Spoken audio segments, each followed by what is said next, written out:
लिखल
फिर से कहीं बाजा बंद हो गया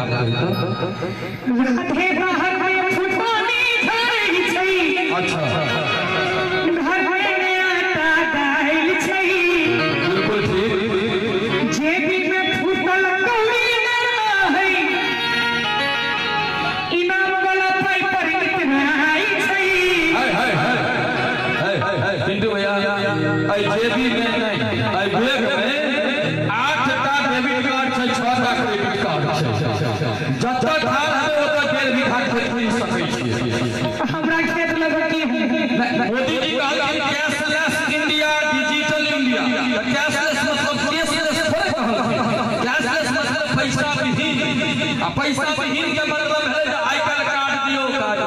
हम कार्ड नहीं बुझे छी हमरा कैश चाहिए कैश के जरूरत नहीं छै कब तो सुन सपाटा में चारटा छोरा घेर के चार चटकन देबो कब तो सब कुछ छीन लेबो लोग मारबो करे छै मुहा बांध देते एना बात बना की बुझाई पड़े तो हम के नाम छै मनीष के नाम का बात के चर्चा कर रहल छी नहीं एहन कोनो बात नहीं छै बाबू के अब आई के डेट में लोग कार्ड ल के चलै छै जब तक मन हुए मन करू काम तमाम आ दोसर बात कहल गई जुली जे राधे बाहर में फुटानी खारे छै मनीष भाई 2018 के लिखल हमर गीत छै 2019 में कोविड-19 साबित केलकै बाबू मोबाइल में की कहला राधे बाहर में फुटानी खारे छै घर में नहीं आटा दे छै आई के डेट में घर में आटा हुए नहीं हुए मोबाइल में डाटा भेनै जरूरी छै की बुआ ठीक बात छै ना एक बार जोर से थपड़ी बजा दियो तो जुली के मुंह बंद भई मुंह बंद समर्थन के सरकार हुकूमत के बात करबे अपने मन पाछू कुर्सी पर बैठ के आगा हम नहीं सुनबे ई तो हमरा अपने लिखल की आगू सुनियो की नाम है भैया भेलै घर घुसना अहू बाप के काट छै ई कोरोना जे एमे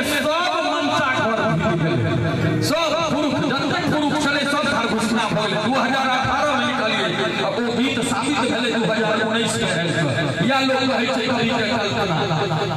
कृष्ण घर घुसना घर में घुस ले रही छी मोरतिया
पत्नी अपना पति के कहे छथिन कि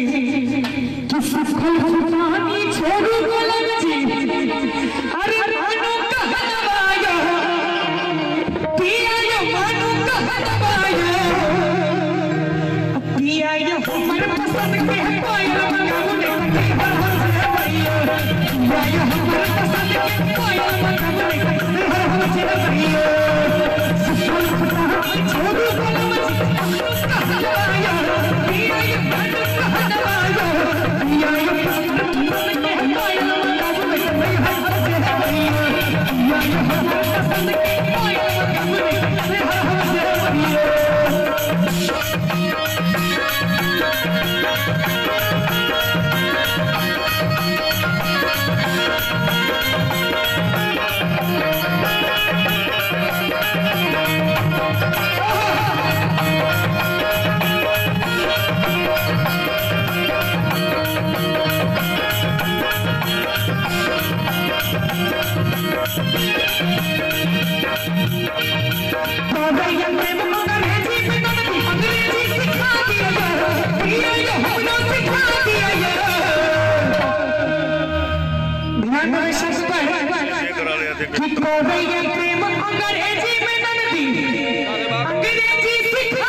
Yeah.